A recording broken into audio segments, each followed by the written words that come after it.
एउटा पुराणको कथा छ जसमा चाहिँ एउटा लिङ्गासुर भन्ने एउटा असुर छ जसले चाहिँ गाउँभरिमा एकदमै सता छ।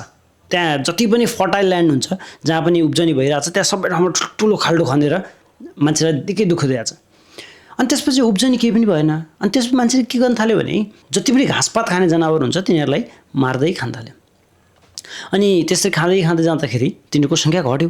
अनि तिनीहरूले पूजा गरे पशुहरूको नाथ पशुपतिनाथ हैन, तिनीहरूलाई तिनीहरूको देवतालाई तिनीहरूले पूजा गरे। पशुपति नाथ प्रसन्न भए, खुसी भएर अनि त्यसपछि आए अनि उनले मागे हामीलाई मान्छेले खाए, खतम पारे, हाम्रो जेनेरेसनै अब अगाडि नबढ्ला जस्तो भयो, तपाईँले के गरिदिनु पर्यो।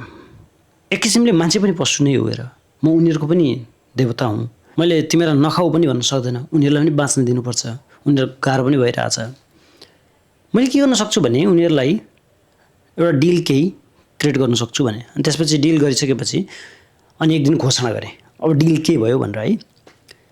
उनले डिल के गरेछन् भने साउन महिना चाहिँ हरियालीको महिना हो, यसमा चाहिँ घाँसपात खाने जनावरहरूले आफ्नो एकदमै फिस्ट मनाउन सक्छन्, त्यसैले यो महिना चाहिँ मान्छेले मासु नखाइदिने है।